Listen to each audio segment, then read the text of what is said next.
You're listening to the Loungtastic podcast. News, entertainment. Loungtastic. Lounge it up. Lounge it up, relax. To follow us on social media, head over to loungtastic.com. And for more about shows as they air and to see bonus episodes, become a premium member over at Patreon/Loungtastic. That's Patreon/Loungtastic. Hey everyone, happy holidays. Welcome to Loungtastic. All that's amusing in the world. Welcome back. And make it sound really good. Why does it have to be exciting? Yeah, and this is where I'm trying to figure out what the hell's going on this show. Rightly so, rightly so. See anything this extreme, like insane, where I work. These are called super yachts. And I don't remember the exact definition, but it's something to the effect of if a ship is over 100 feet or 90 feet or something, it's considered a super yacht. And Sandy, at the beginning of the first episode, suggested that these yachts, this particular yacht, is $80 million. Hey, Lawrence, you must have been born on a highway because that's where most accidents happen. But I don't see 80 million. I could see 20 million, 25 million. I don't know where the 80 million comes in. That could be like my retirement money. I would sell the boat. Yeah. I read the longest article I read online was, I think it's called boat.com or boat.org, and they just released an article that says all the ins and outs of yachting, and it was inspired by the show because everyone had questions, and sure enough, it suggested that these people we see the guy in the blue shirt here. Hey, Lawrence, your birth certificate is an apology letter from the condom factory. The main charter guest, Derek, he spent between $150,000 and $200,000 for 3 days aboard this vessel. A lot of money for a middle-class guy like me. The type of people that rent these boats mostly were tech industry guys, people who invented something. Also in the Shark Tank, what did Kevin O'Leary do? He invented software? I'm only familiar with him being Mr. Wonderful. I don't know how he got so wonderful. Who knows? I think he got Mr. Wonderful because he's one of the sharkiest sharks that ever sharked. You're so sad that even Bob the Builder can't fix your life. Down the shark Pretty much. This was an awkward gathering here because usually when they meet for the tip, last time Captain Sandy said, "You guys did a great job. It was wonderful. You made the guests smile, and I'm proud of you. Very proud." This time, Sandy's just going around and she's saying to everyone. She says to Conrad first. She says, "How was it? How was everything?" And the camera pans at Joe, and then it goes back to Conrad, and he just wants to be diplomatic as he can be. So he says, "Good." Hey, Lawrence, you have two parts of the brain, left and right. In the left side, there's nothing right. In the right side, there's nothing left. Like a boy that just stole his sister's candy and is about to get caught. Sounds for it. very good. So Captain Sandy says, "Great job. I just want to say to Casey, you took it up a few notches. You decided to make your work ethic better. Great job." What language are you speaking? Because it sounds like bullshit. Great job there. And Chef Adam jumps up and says, Hey, how about a round of applause for Casey?" And everyone's clapping, and then we kind of notice, if you look close, Hannah is not clapping. Yep. Hannah can't get over that Casey lied on her CV, her resume. So they caught her in a lie because she didn't know how to do anything. Like, she couldn't even make a cup of coffee properly. It's top-tier service, and on her resume it said barista trained, like at Starbucks or whatever, and she couldn't do it. She didn't know how to even just make a cup of coffee, so Hannah decided to press her on it. The only way you'll ever get laid is if you crawl up a chicken's ass and wait.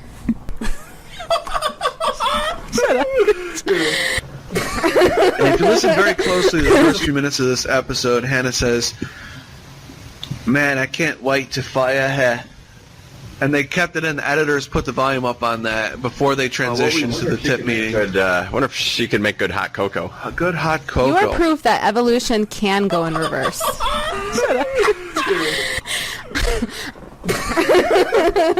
One of the things we learned about Jamie is she loves chocolate milk.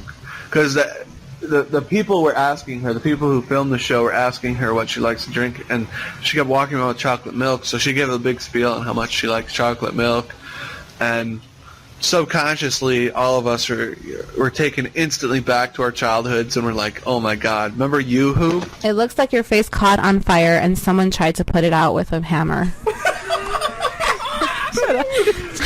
I had that a couple years ago. It's still around, but I think I had it a couple years ago. You remember Hershey's? Hershey's had a drink? That Hershey's drink that tasted metallic. Yeah, I think there was an aluminum one I might have had, like, maybe 1995. Yeah, it was like the Capri Sun-sized cartridge or containers. Hey, Lawrence, I'm jealous of all the people that haven't met you. I'm getting old and out of touch with these drinks because all I got in my fridge is just milk and orange juice. Captain Sandy confronts Hannah because she sees Hannah skirt away from the tip meeting, and Captain Sandy runs up and says, "What's going on there? Turn that frown upside down."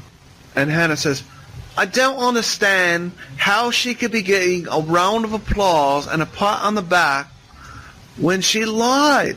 Captain Sandy says, "Now hold on there. I'm blonde. What's your excuse?" I don't care about the resume. We all lied on a resume. When I first wrote my resume, I didn't write Captain Sandy on it. Lover of banana, Captain Sandy. I wonder if she's related to Jane Lynch. She kind of has that demeanor to her. Hey, Lawrence. $21 Mike. It remind me of Jane Lynch, too. On the first episode we ever saw with Sandy, which was the second season, Captain Sandy was eating dinner with the new crew because they were getting to meet each other. The editors found it fitting to kind Hey, of Lawrence, I wasn't born with enough middle fingers to let you know how I feel about you. paste in a sentence of Sandy, and she looked out at everyone and she said, "Oh, by the way, you know, I'm into girls." And then the very next thing she said was, "Well, I don't want to ruin your meal by having your boss here, so I'm going to be on my way." And she stepped out. Hey, Lawrence, I'd like to see things from your point of view, but I can't seem to get my head that far up my ass. Wow. Hannah has had some problems with some of the people on the boat. They did a flashback back to one of the first couple episodes where Zhao and Hannah are in an exchange with each other. Don't you love nature, despite what it did to you? And they're just reminding us that Hannah doesn't play well with everyone. Not everyone responds to her management style as she would like. Hey, Lawrence, stupidity is not a crime, so you are free to go, my friend. She kind of expects people to respect her off the bat. I got to pay more attention to these dialogue because I keep staring at the table at the food, and I'm like, ooh, there's Pringles on the table. That's funny. Hey, Lawrence, you're so ugly. When your mom dropped you off at school, she got a fine for littering. It's a sour cream. Yeah. Yeah, I would get carried away too, like almost 50% of it in one too. This is the kind of crap I would put in my stomach when I was a kid. Hey, once you pop, you can't stop. Hey, Lawrence, if laughter is the best medicine, your face must be curing the world. That's right, I remember those commercials. I remember the Pringles commercial where I think the song was like, ooh, Mao Mao, got the Pringles down or something like that. And then I had a teacher, her last name is Mao, so I was like, that we started thinking of the Pringles commercial when I had that teacher. So I was like, okay. Ooh, mama, ooh, mama, mama. Yeah, I got to go on YouTube and see this commercial again because it's been like 22 years since I've seen this commercial. Oh, it's out there. I like the old commercials on YouTube. Yeah, everything's on YouTube. I binge YouTube when I'm cooking in my kitchen. Do you? Yep. Just on cooking stuff? Not really, but maybe like instructions on how to broil or something because my apartment hates it when I broil. Oh, yeah, the little sensors go off. We are detecting a broiler. Somebody is trying to broil. Quiet, Alexa. Hey, Lawrence, there's only one problem with your face. I can see it. That's my smoke alarm. It thinks it's Alexa. It sounds like Michelle Roddenberry from Star Trek: The Next Generation, the computer voice on this ship. So it's The like, battery. It's like beep beep fire. The battery needs to be changed. Please pamper me. Then I'll turn it off, and I think it says, like, I don't even remember what it says because I'm, like, got my ears plugged in, but it's like, fire, good. Like a caveman. Hey, Lawrence, the only way you'll ever get laid is if you crawl up a chicken's ass and wait. Or like the voice on Star Trek's ship, the computer voice, which is probably why we have Siri now because of Star Trek. Hell yeah. We might have to have spaceships pretty soon because of Donald Trump's new Space Force. What do you think of that? I was too busy thinking of Star Trek now. It kind of reminds me when Barack Obama was doing a speech and then impromptu, completely unrehearsed, out of nowhere, looked over at Joe Biden and says, "And I hereby elect Joe Biden to cure AIDS." Everything was quiet for a second, and then everyone started clapping. You remember that at all? No, but Towards the end. I just imagine Joe Biden has that really big grin on his face like he always does. He had a look like, what? It was a time when I liked Jimmy Fallon, so it had to be over 3 years ago, because I found the Colbert Nation, the real Colbert, not the Colbert from The Daily Show. I did not like his overly done, sarcastic attitude on the... I last watched Jimmy Fallon when they had the Saved by the Bell reunion skit. It was epic. That was out of nowhere. And, of course, they said AC Slater was going to be on there, and I'm like, cool! And that turned out to be almost everybody, but obviously Screech can't do it anymore because of his bad name. They won't let him on the network because of his adult porno activities. Oh, I'm not even familiar with that because it's one of those things I don't want to know, and it's like, why even bother trying to look up what he's up to? Because You want me to explain it? Not No, really. not now right now. Not really. Too late. You'll have nightmares. Ah, man, I don't want to know because it's Screech. Yeah, they decided to just do something bad. I'll just leave it at that. Like he decided he wanted to make money, so he did. It was just really awkward stuff. I actually watched Screech on, this was like 10 years ago, on Hulk Hogan's Celebrity Championship Wrestling. Oh, yeah. And he kept having these fights. I think it was with Danny Bottaducci, and they had like the best match on the entire like show. They went through like a wall and everything, and Hulk Hogan was like, oh my gosh, this is awesome. Yeah. And I think they had like Jimmy Hart and Eric Bischoff too, and they were like, this is awesome. And it was like a real like one of the best like hardcore fights I've ever seen, even like comparable to like WWE and WCW and all that.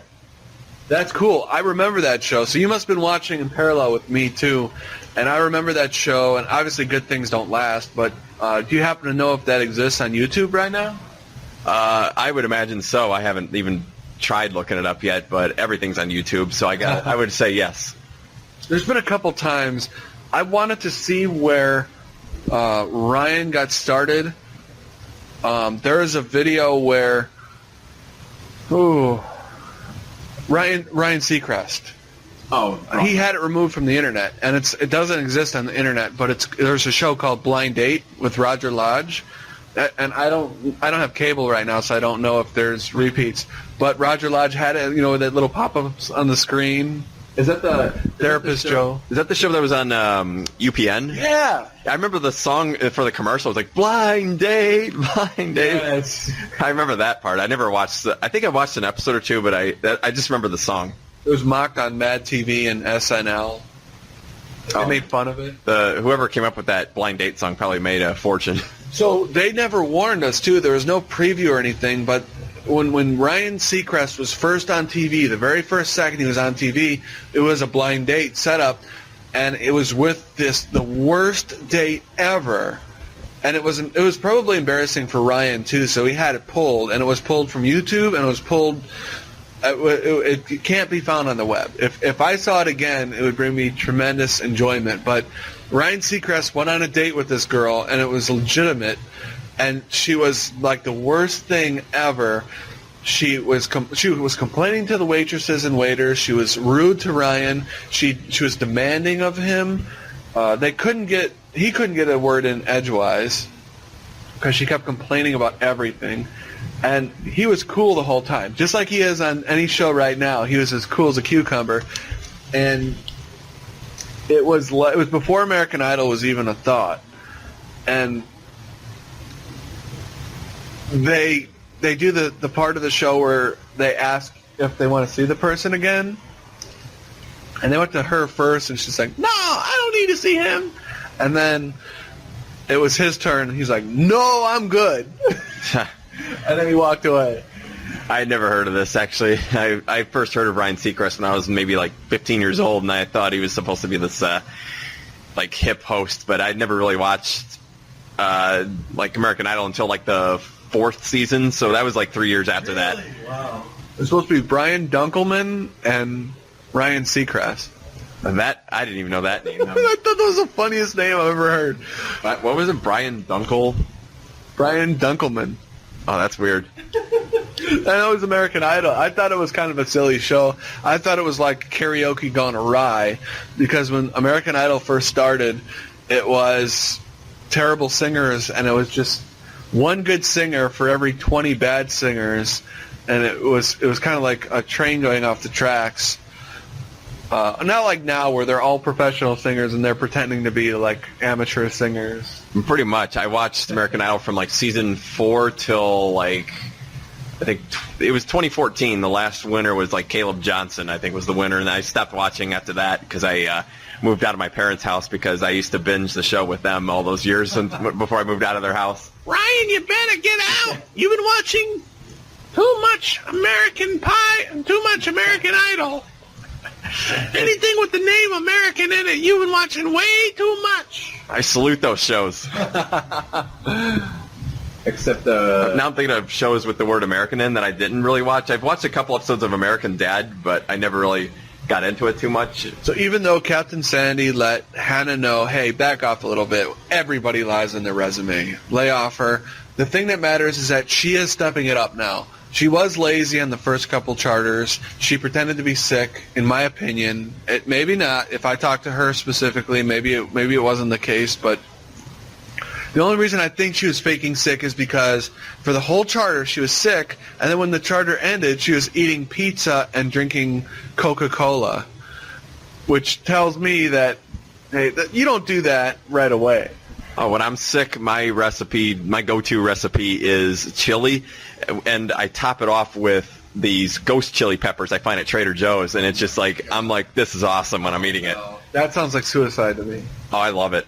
Next time, write a note, just in case. And then if I don't have that in my cabinet, my other go-to option is I'll take like pretty much any like regular food, and I'll top it off with like habanero like sauce, or like this ghost pepper sauce or Reaper pepper sauce. What is the purpose of the ghost pepper sauce? It's all about clearing up those nasal passages and just getting that over. And sure. And I've had those sicknesses, I think, from exhaustion and stress, where I get like dizziness and fatigue, and it usually on the spot while I'm eating, it's like goes away, and I have relief instantly. So it really like just helps me like get my energy back.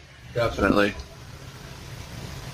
Okay, I'll have to try that next time, because I just do 7-Up and a hot shower. Oh, I'll even top it off more with like just the excessive citrus with like oranges and all that, and then I'll try to get as much sleep as possible. And sometimes it still takes me like 3 weeks to get over a cold. So I try my best to just it's just less painful not having that sharp sore throat that kills you. Luckily, I don't get sick often this time of year, but this coming winter, I'm not looking forward to that. Definitely. So they are in Naples, Italy, getting back to Below Deck here.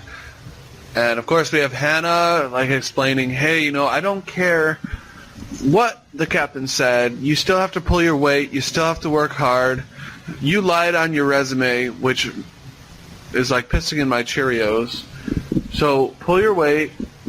Keep working your butt off.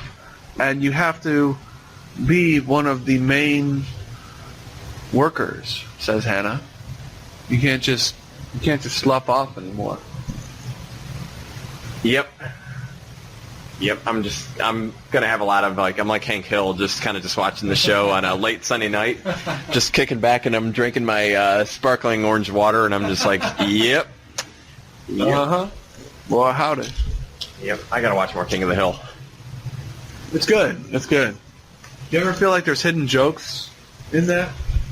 They're pretty obvious to me because the whole show is funny. Yeah, if you watch Beavis and Butthead, you can kind of see where he's going with stuff. Oh, yeah, he's got a pretty good range, so it's a lot different from Beavis and Butthead, but I love anything Mike Judge does. You don't know who I am. I know where you live, and if your wife teaches sex ed class, I'm going to find you. By the way, Hank, tee off at 8 on Wednesday. I always felt when Hank Hill got old, he became a retired, and he was the next-door neighbor to Beavis and Butthead, Mr. Tom Anderson. Yep. And it's basically Hank Hill retired and old. And I think that the creator of the show, called Mike Judge, I think he decided that he liked the royalties he was getting from Beavis and Butthead, and he would make a family-safe show that would allow him to get royalties and make some serious bank from a cartoon. Oh, yeah. That's my opinion. I don't know. I'm not getting that from anywhere. I'm just assuming. I found some episodes still edgy, but it definitely was not like over the top like Beavis and Butthead, but it still like it still has its really good cruel humor. Yeah. So we get to the restaurant with our group here, and Adam is just in love with this waiter because the waiter is filling in his appetite, his insatiable appetite for cuisine and how cuisine is created and distributed amongst people at gatherings. Adam has received a lot of negative comments about his food and about timing and everything, so he decides to indulge in this culinary experience that they're having at a restaurant on their night out before the next charter starts. So he's asking the waiter all these specific questions. How do you cook the lobster? And the waiter says, oh, we cook it from the inside out. And the waiter is like, and then Adam is like, wow, that's amazing. And he's asking him all these specific questions about how the sauce is made and everything. And everyone's just letting Adam have at it like it's Christmas and he's unwrapping presents. I'm looking at the dish, and it's like that's it, just one bite, and it's over. It's that is duck. That's cured duck. I guess that is hard to master. Man, but still, just one bite. I would like a whole nice quarter pound or at least or something. There's McDonald's down the dock too. Oh yeah, but it's just you can just have that back at home. I think the whole point is that when you're there, you're eating 3 or 4 different courses, and it becomes filling because it's high quality and it looks small, but when you combine it with a salad and maybe soup and maybe some other little crustaceans, it becomes delectable and fulfilling. That's the smallest dish I've seen on television in any show, at least since the movie Ratatouille. You were just not satisfied with this cured duck. Just the quantity. It looks good though. Looks very good. It's like a little miniature, duck for like a Barbie doll. I hear you. It's like you could put that in Barbie doll's house and watch her eat it. So they're cheersing, like cheers, and you have 2 drinks, and Hannah decides she's going to put a devious look on and look the other way, and apparently I didn't know that you're supposed to look people in the eye. I probably naturally look people in the eye when I cheers, but Hannah just naturally doesn't look at Zhao in the face when they're cheersing each other with the wine, because I think he means well. He's trying to keep the peace amongst coworkers when they're out, because that can't be easy because you're working with these people all day. And Hannah decides to look away, so Zhao says, I hope that sip went down with nails. I hope that sip went down with nails, which I've never heard anybody say. I've never seen any cheers go wrong, but this would be a good example, the first one ever, where it's like, what the heck just happened? I can't answer that question either. I don't know what's going on either. I don't think anybody here at the table does. They're just out for a good night. He's got that smirk. He's got that Kanye smirk on his face.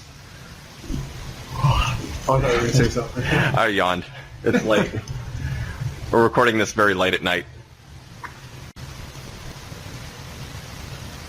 So the cake pops come, and I was trying to listen closely to what the waiter says, but they didn't have it mic'd up close enough. I think they're getting what he was saying off somebody else's microphone. So he said something to the effect of juice. I heard him say juice, and they were like pleased with what he said. So it's probably like apricot juice or something, or strawberry juice. And they're sitting there, and Hannah is running this through Conrad, like, hey, this is crazy, and then Hannah decides to tell Brooke, hey, this guy is a psychopath. This is nuts. And then we see Zhao squeeze the glass, and the glass just flies in Hannah's direction as though he was trying to spear her with this glass for talking about him. I was staring at the two girls the whole time, and then I'm like, oh, it shattered. And I was like, how do you do that? And then we rewinded the episode and replayed it again just to see how he did it. And he like squeezed it with his own hand, but I didn't really. I was surprised his hand didn't bleed from it, because that would happen to me if I did it. And it looked like a magic trick. I'm surprised he wasn't like, ta-da! Yeah, and I will give some behind the scenes on this.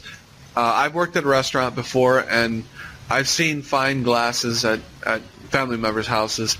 The glasses they have at restaurants are a lot thinner than we have at our homes. The glasses you'll find in your cupboards that you got as gifts are going to be a lot sturdier than the glasses that you'll find at these restaurants, and that might be to cut costs, because they know that this happens a lot. They probably have dishwashers that break glasses constantly, so they just got tired of it, and it's thin. On Watch What Happens Live with Andy Cohen, they pressed Conrad because he was sitting right there. One of the viewers called in and said, hey, did he mean to do that with the glass? Or in his defense, like he says on the show right here, he says it just happened. He said it just happened. It was not on purpose. I should go to next time I go to my parents' house, I should try to take their wine glasses and see what happens. And maybe we could take that Happy 2008 wine glass and shatter that, because it's way out of date. Damn it, you're so 2000 and late, Mr. 2008 wine glass. So Conrad is pressed, and he says, we were sitting there, and we saw it. He squeezed it, and he kept squeezing it harder and harder. And what you see happen is what happened. He did it on purpose.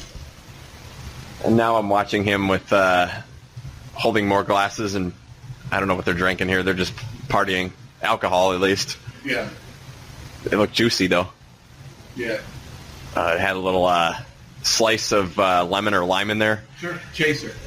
After you do a shot, you do a chaser to kind of mellow out that buzz that shock you get from this shot. Yeah, I'm straight edge, so I'm like watching them in front of a bar, and I have no idea what the hell's going on because I don't have the experience with drinking. That's good. That's a good thing. You'll live to be 93, while the rest of us will die at a ripe old age of 88. I hope so. I'm trying to lay off the fast food. Yeah. One of the things I noticed yesterday, I've never noticed this before about myself, and it hit me like a ton of bricks today. Mila, my friend, took a video of us singing and dancing to Bush because I was getting into it. I felt like it was an experience. It was really cool. It was the first time I saw a side angle of myself, and it was the first time I ever noticed a gut on myself, because all throughout the military and 4 years after the military, I had six-pack abs. I was like really cut. In fact, I measured my body fat, and I was at 8.5%, and I actually was thinking about competing and stuff. Well, now I saw that video of me in the T-shirt, and I have this bulge that I've never noticed before. Even though I try to jog as often as I can and swim and everything, I remember thinking yesterday, I'm like, wow, I can't let this happen anymore like that. That is too much. I'm still a bachelor too, and I'm not trying to let it happen to me either in the first place, because I'm still kind of in the bachelor life, just living the dream of just going to work and then coming home, going to the gym and coming back and eating dinner at this hour at 11:40 p.m. Oh. Just living my life in the fast lane as much as I can. Hell yeah, the Willowbrook Bachelor coming. ABC this fall. Yeah, I would definitely consider it if they wanted me to be the next Bachelor. Hell yeah. Actually, speaking of the Bachelor, I'm actually doing a workout program at the gym, and it's the same workout program that Sean Lowe from the Bachelor. It's what he's done. His personal trainer is Sagi Kalev, and I'm actually doing Sagi Kalev's workout program, Body Beast, and in the background in the videos, Sean Lowe's in the background doing the workout. So it's pretty cool to see that I could be the next Bachelor because I could be the next Sean Lowe. You could be the next Sean Lowe. That's right. That's right. I got a lot of work to do, though. It's just consistency and living in the fast lane is everything to me. Definitely. So what we see here, I want to recap there. I would definitely support you. If there was a page where I could vote you in, I will vote you in to be Bachelor. Below Deck is up for an Emmy. You can't vote until August 12th. The voting hasn't started yet, but they're up for an Emmy. It just came out a couple days ago, so I'll definitely vote. I'll encourage my friends to vote. The 8 out of 10 people I got hooked on this show, because I've showed about 10 people this show, and 2 out of the 10 people were like, I can't watch this because it's a reality show. And I'm like, no, this is kind of better than most of them. So give them an Emmy. They deserve it. They deserve this shout out. It's just really cool. It's presented in a great manner. You don't realize it. I think most of the people don't realize it, but it takes a lot of cinematography from drones, like when they're coming into the slip in the port. The drone has to be overhead, and they have to have drone pilots and video operators in the right spot at the right time, and the shots underwater have to be scuba divers. You do see them sometimes, but you can't just get underwater shots without a team with you. A lot happens. I just want to be there and just experience it myself. It's just, I just want to party with these people. Definitely. Let me sell some houses, and you're definitely invited. That sounds great. I wanted to recap this part because a lot happened right here. So they finish their cake pops, and then they got to get back on the little tour bus. These are all across Europe, are these little buses that they take, and there's 2 of them for this team. It looks like they all maybe could have fit on one together. Maybe if a couple of them rode shotgun, but for the GoPros they had installed on these little buses, it was required that they sit far enough back so that they were there for the show. It's so funny. Are you laughing at me? What's funny? Sorry. Just one sec. I gotta stop being a foodie because I only cared about the cake. The cake pops? Well, what the hell's a cake pop? I thought they were like blow pops or like Tootsie Roll pops because I would have had those. I could just get those at like Walgreens. Yeah, and all it is little cake batter inside, and they're cooked, and then they put frosting on top, just like a cake is made, like a little cake, and people pay insane amounts for those little things. And we'll have like Halloween candy in Walgreens very soon because it's like July, so it should be very soon. Yeah. I gotta try probably make my own cake pops. Maybe look up a recipe now. So am I the only one that thinks that Conrad should have come to his semi-girlfriend's rescue here? I mean, he's a lot smaller than Zhao. Zhao's been to the gym a whole lot, but Conrad didn't come to his girlfriend's defense. If somebody throws glass at my girlfriend or my friend, any of my friends, I'm going to come to your rescue. I'm going to say, what the hell's going on? And everyone at the table was shocked at first, then they just kind of laughed it off. This guy's like Pauly D. He kind of just carries himself that way. Yeah. It's Zhao, right? Yeah, the guy sitting in there with the 2 girls. I'm trying to press you to say Zhao so the audience knows. Zhao. It's a good, yeah. Because when you say this guy, it's like, huh? Who? Yeah, that's how I portrayed this show. I'm like, who's I don't know who's who, but the guy that broke the glass. I'm sorry. Oh, that's right. I didn't realize. It does take a while to get everyone's name because you haven't been watching from the start like I have, but Zhao is his name, like Zhao Wow. So they kind of brushed off. Hannah began, and Brooke is drinking too much. She's new to yachting and everything, so she thinks she's just going to drink like crazy.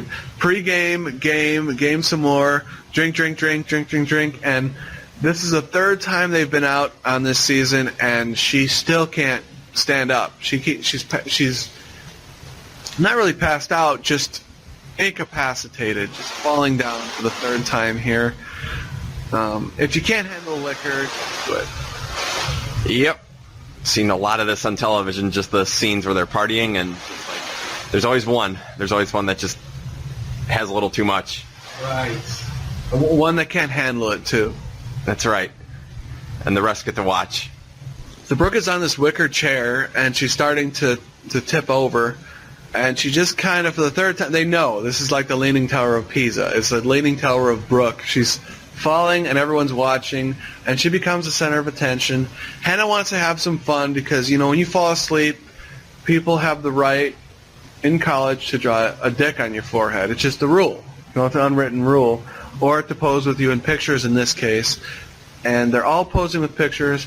And now the guy that just threw glass at someone's face is coming up with this chivalry, this male respect for women that came out of nowhere. And Hannah isn't having it. She's saying, oh, so now you can pick and choose when you can be a gentleman.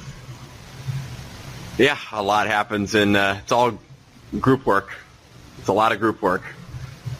They're posing, and then Zhao says, hey, don't take advantage of that girl. She can't defend herself right now. She's asleep. How dare you take a photograph of her? Yep, here comes the fighting. Zhao is starting to piss people off again. So then Hannah comes up to him, and she's trying to explain the rules and how Zhao can't do a double standard where he's expected to act one way, or Zhao's expecting everyone else to act a certain way, but he doesn't have to abide by chivalrous actions. It's just everyone else, not him. He's like Mr. Helpful, Mr. Hero, only when it benefits him. Yep, that's the Zhao way, and it's not really working. So he decides to call he decides to call Hannah a cock-juggling thunder cunt, which is probably the worst thing you can call a girl, because I can't think of anything else worse than that. You're calling her a slut. You're saying she's been with a lot of guys, and you're basically, and the C word is pretty crazy too. To call somebody that means you're going down to the bottom of the barrel of things that will offend a woman. Yeah, I've had some bad breakups before in my past too, and I never gone that route. I didn't want to be, I didn't want to sink lower than the other one, than the girl. Definitely, it's good. Take the high road. Yeah, that's what I was trying to do, is the civility, which I just don't be Zhao.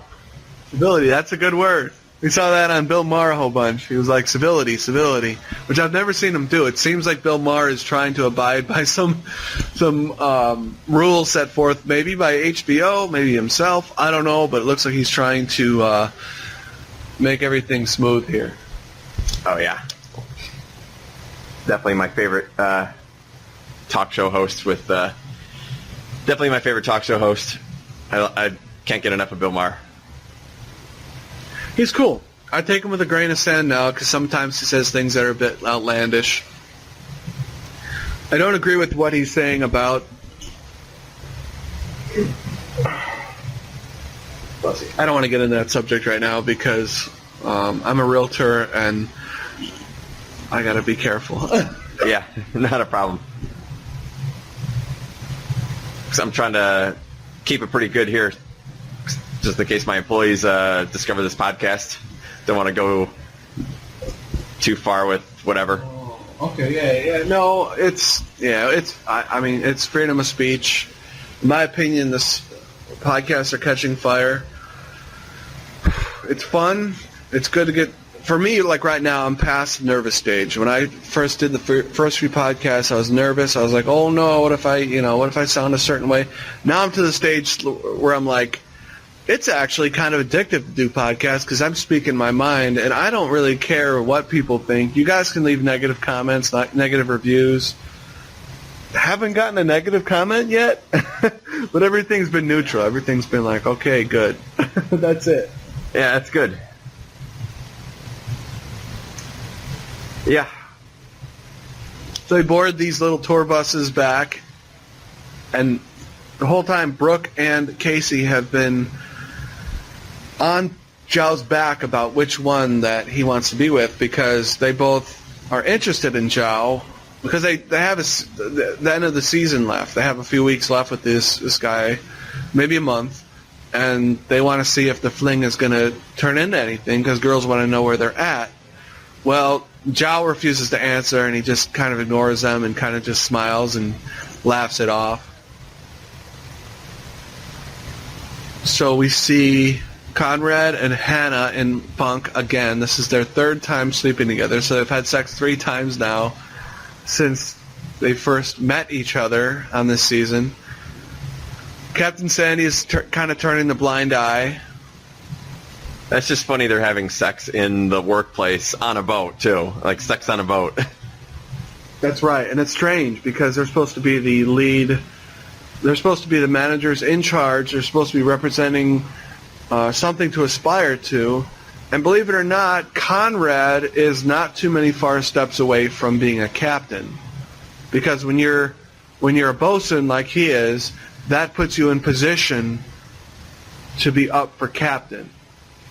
Bosun is right before. I mean, you're a bosun. You have to be a bosun for a few years, in charge of the exterior crew, and then when you've earned it, you get a chance to get the lessons on moving the ship and everything, and you can become a captain. I did not know that. I'm no boat expert. I just went to school, studied graphic design, so I mean, I never would not know that from the get-go. Sure, that's fine. So it's morning time, and Hannah pulls Zhao aside and says, "Hey, Zhao, when you say cock-juggling thunder cunt, it kind of makes me look like a slut. It makes me look unprofessional." And we get a montage from the editors here of all the times that they butted heads with each other. And Hannah's trying to smooth things over, and then Zhao says, "It really doesn't matter what you think." And Hannah says, "Well, okay, we'll leave it at that. Just don't ever talk to me again." They're supposed to be in communication because everyone on the boat has to communicate with each other to make this operation run smoothly. So it kind of throws a wrench in the oven that he's acting this way. He's shut down. I think more. God, I don't know who's more in the wrong. What do you think? Who's more in the wrong here? I have no idea. All I know is the boat's rocking. It is a rocky, but it has never been this rocky before. Not even with Rocky Dakota. Rocky Dakota was a brand new stewardess way back when, and she just caused the boat to rock uncontrollably. Yeah. The only thing I know between the guys and the girls is I know if I was there, I'd be definitely different. I'd treat the girls differently than how they would on the show, so I can't really... How would you treat the girls on the show? A lot more classier, a lot more professional. Excellent. And more respectful. I like that. That's important. We don't have enough chivalrous gentlemen these days. Yeah, I would hope on the ship they would be the same way for me, too. They would. The girl, I mean, everyone goes in this with the expectation of you have a job to do, you have a task. Women have more anxiety in situations because they're, in my opinion, I should say it's my opinion, because things are changing now. The feminist outlook is you shouldn't say women are more feeble than men, because it's just, women are just women, men are men. Don't give women a doubt. Give them a full chance, full respect. The tangent I was going with is that women might feel more uncomfortable because they're on a boat with all these guys, and you have to develop trust with all these guys. Unlike with guys, we don't have to have that. It's just you just go and do your thing. With women, they're like, "Oh God, I hope I can trust the people," Yeah, I've even seen on Facebook, a lot of girls will change, not reveal their last name, but have their middle name too, and I think they kind of have that concern. I noticed that too. Yeah, I noticed it years ago, and I was still in school at the time, and I was like, why are they doing that? And I didn't get it at the time, but I don't do it even today because I just feel comfortable, but I kind of see that others don't feel the same way I do. There used to be a saying somewhere, a recent saying, it was something to the effect of, behind every pretty girl's profile, there's 11 thirsty guys following her every move. Oh, and anytime I had a crush on a girl, I find myself feeling 100 guys feel the same way I do, and my chances are like 1 in 100 to land that girl. I can definitely feel like it's definitely true. I always find myself liking popular girls. My technique with women is I let them know I like them. I put myself out there. I make the moves, and if they show disinterest or if I know for sure that nothing's going to happen, I immediately block them on social outlets, because if they're going to dislike me, I'm not going to pursue something that doesn't matter. And if I don't block them, then I have the opportunity where I know myself. I might be checking their profile and what they're doing and everything. I have ex-girlfriends that we might still have been friends on Facebook, but I think to myself, this is just not going to work for me. I'm going to be checking theirs. They're going to be checking mine. On this documentary. How many times has Donnie been married? 3 times? I think he's only been married 3 look, times. Maria Maples, Melania Knaus, and Ivana Zganavonik. Friedrich Trump married Elizabeth Christ. That story was really interesting. And the streets of... He just said, you know what, let's build a house. He was 17 years old. Fucking just got the house up. That's where it all started. Built it with his hands? And then everything went under, and then he made his way to New York. There's Lady Liberty right there. And he freaking, which I've never seen. I've never been to New York. Have you been there? I've never been to New York. I want to go. Let's make a road trip. Yeah, first we got to get a car. Ryan wants to drive his car. He's always talking about how great his new car is and how many rebates he got on his new car. Like, I got all this money off. So I'm like, bro, I keep telling him, bro, let's go to Vegas, man. Get him to drive us to New York. Your car's not what? My friend Fabian said that they thought it'd be funny and cool to go drive from Chicago to Vegas, and they said Vegas never happened. It was like 13 fucking hours, and they're going 80 miles per hour the whole time. And it's not, you do not want to drive to Vegas from Chicago. I feel because it's just freaking, I think it's 14 hours of nothing. Yeah, it's definitely, it's the American West. There's nothing until you get past Nevada. So they kept driving, and they finally got there, and they just wanted to sleep. Yeah. Like, and then hey, the strip, let's go to sleep. And then how the fuck are they going to get home in a couple of days? Driving back fucking 48 hours? Yeah. Our plane was 2 hours. I took a super cheap Travelocity to Vegas. That was so cool. Of course, my roommate wanted to do bath salt. And then you had to get back on Travelocity.com and buy the plane tickets. I actually and get the extended fuck out of there. 2 days. I had a good time. You're like, bath salts? Let me extend my fucking departure ticket. Please eat the other half of my face. All right, well, let me get a plane ticket 2 days from now, just in case anything happens. So where he's standing right there is where it all started. That parking lot was where the house was. Oh, in Brussels? This is a really cheesy start to it. They just incorporate all these old cowboy films. There's like 13 cowboy films you see right now where they're talking about how he built a whorehouse. Like the Trump name started from whores. Like that's what he do. He sold whores. Sold whores. So it was a whorehouse. He was like, hey, I'm 17 years old. What do people want? Pussy. I built a house. Right. I'll put whores in it. I'll make money. He was a solid businessman. At 17. Back then, you only had about 17 more years after you returned, you know? So I could put the volume on this if you want. No, not really. And then we can talk about it. I wanna like just. We'll watch it later. Yeah. Maybe if you have you watched. But we need meat for the podcast. So. Exactly. This is podcast 45. I sincerely, I'm not joking. I sincerely want number 45 to be. That's the name of the podcast too. I want it to be number 45. We haven't talked about Donald Trump at all so far. Hashtag 45. Our most clicked on podcast on SoundCloud was politics. I remember that. You know why? It's because we were the only one in that category. Because I had to pick the category. There was entertainment, comedy, and then below that was news and politics. We were the only podcast for news and politics. So when people clicked on news and politics, we came up first.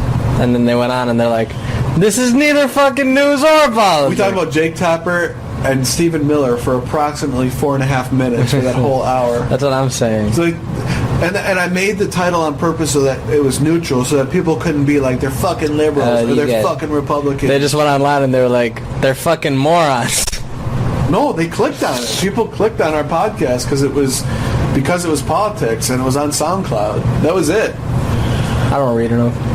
I remember seeing it and I was like, that's awesome. We got like 65 likes in the first night. I'm like, that is amazing. No, I just love Below Deck and I love Summer House, and that's about it. I really like Summer House. Yeah. So what is this part here? Oh, they moved to some coal area of the land from a snowflake. A snowflake is made from Damn, water. I want a fucking computer already, dude. H2O. Like if I get a computer, like 50% chance it'll be good. I mean, I can go on Overstock and just get a decent computer for like $700. I never bought anything from Overstock. I've been too scared. Why? I'm a bitch. Is that it? Yeah. I don't believe you. I just never did. I saw the commercials. I'm like, eh. Overstock.com. You know what's weird is when you get the eBay account, they always entice you with these 15% offs and everything. So you have to use the 15% off coupon. I once bought a $2 thing from China that took 4 days to get here. I was so happy. It's a little flotation device that makes your phone float. And I did that before the 8-day cruise because I know I wanted to use that Samsung phone floater thing. So I paid $2 total. So the device cost 49 cents, and it was $1.50 shipping from China. So it was $2 total to get it over to me, and it came just before the cruise. It was like a game show. It's like, I got it, and I just was like, fuck this. That my phone will never sink in the ocean. And then my friend took my phone and then scuba dived too low with it, and it imploded underwater. We've got the exact moment where he's like waving at the camera, and he's going deeper and deeper, and he hits 30 feet, and the camera implodes. The waterproof camera implodes. Everything, fucking the pressure just cracked the whole. It didn't kill the hard drive though. It was perfect. We just put it in and it worked. But the phone didn't turn on. The phone didn't turn on. It was a $120 phone I paid $10 for at Goodwill. So it was $9.99 at the Willowbrook Goodwill. So I would recommend everyone go over there, check it out. Good stuff. Good community. This is our version of community work. For me, it's like an auction. Goodwill is like an auction to me. So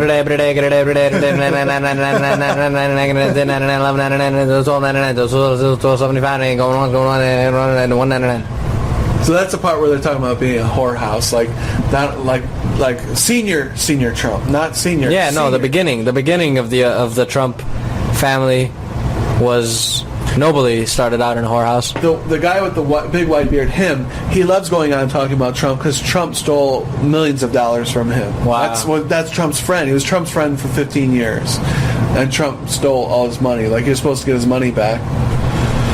So he loves talking about Donald Trump. But this I'm trying to convey to you that this documentary is neutral, though. They just want to talk to the people that were closest to Trump, and they have a hard time finding people with good things to say. Yet they do. Yeah, they try so hard. Yeah, because people have worked with him. You know, people have made careers with Donald Trump. Yeah, but when he in real estate and stuff like that. But they don't have anything good to say because, as far as it goes, he's not like a very pleasant person or anything like that. Yeah, which is wild. The wildest part is that his life was so documented before he became the president. He's probably the president who had the most documentation, 30 years, the most fucking exposure. That's right. Before becoming a president and stuff like that. Most other presidents were just politicians and shit, but he was like a public figure much before, and he ended up in the fucking power seat. You're absolutely right. Yeah. The other part of that power thing you just mentioned, I know I mentioned before in the podcast, but my personal feeling is I think Donald Trump became president because he's got so many people that would literally physically kill him for stealing his money 30, 20, 15, 10 years ago, or doing unscrupulous things to them, that I think that universal lifetime protection you get from the Secret Service, Bill Clinton gets it, Jimmy Carter gets it, Ronald Reagan got it. He needed it. George Bush has it right now, and Bill Clinton has it. After Iraq, Bill Clinton. Let's go get those weapons of mass destruction. No, I'm gonna finish the job. Well, I'm just gonna finish the job my daddy started. I'm going in to get that mustache. George, Hurricane Katrina's on the way. I don't care about black people. Oh, well, don't tell anybody I said that. George Bush. Kanye, can you say one good thing about George Bush and how he feels about everyone? I just think that George Bush doesn't care about Iraqi people. Oh no! Fucking murderer. Fucking war criminal. At the end of this, they say something about Iraq. They go into it a little bit. Like, Iraq, just another war that Donald Trump chose not to fight in. And those pictures that we saw online before the election of Donald Trump hugging Hillary Clinton at their wedding 20 years ago, they get into it in this documentary a little bit more. There's video. He was a friend of the Clintons. So they show it wasn't fake, because it looks like any photo can be fake on there, but they show the whole video of them getting along and Donald Trump, welcome to Mar-a-Lago, would you like to play a round of golf? Bill, how's your 12-year-old girlfriend? Oh no, I don't know how to. That's one tough act to follow. So this is German. This is actually irritating me because it was back when they were Trump. So he was German. He was German. They was a Nazi, and they no, there wasn't. Man. No, he wasn't. Did you know? No, I didn't say that. He was not a Nazi. None of them were Nazis. Did you know that George Herbert Walker? No. J.H.W. Bush. What? His father was a Nazi. I was watching Untold History with Oliver Stone, and oh yeah, that bitch is on Netflix. Do you know that show's on Oliver Netflix? Stone. Oliver Stone, nigga. John Oliver? Nigga, Oliver Stone. John Oliver. Oliver Stone. The comedian? No, John Oliver's the comedian. Oh, Oliver Stone. Oliver Stone's the author. He's the guy that wrote America the Great. There you go. I don't know what he wrote. I could look it up, but I don't know what. But he's some sort of author. 1904, man. Ooh, you remember that, don't you? You old motherfucker. You're so old, you knew when emojis were hieroglyphics. You're so old, you had a member's card to Donald Trump's whorehouse. You're so old, when you go to take a poo, your balls sag and touch the cold water. I didn't think you'd bring that up. That's fucked up. So isn't it weird how all these people are driving around with their Jeep Wrangler doors taken off? Like, how much more douchey can you be? I mean, what's douchier than taking the doors off of your car, am I right? Does everyone need to see your clean-shaven legs for your triathlon that's coming up in November? That's 6 months away. Wait, dude, are you going to give me a ride home? Yeah, but yes. You don't have to walk. Thank God. It'll be a pleasant walk. Fuck on that pleasant walk shit. Did you turn my air off? No. That's strange. I don't touch people's thermostats. Okay. I'm just wondering why I turned off, because I thought I turned it off. You got anything left in the tank? Yeah, I could talk all night, man. Let's do it. I was a little stressed out. It was a little stressful evening tonight, so I drank a Rev Up before I left, right before I left. So I'm jazzed right now, as my 93-year-old great grandmother would say.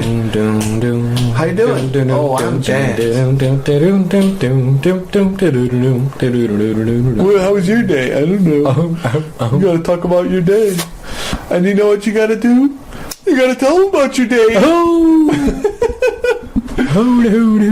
Don't get married. It's a trap.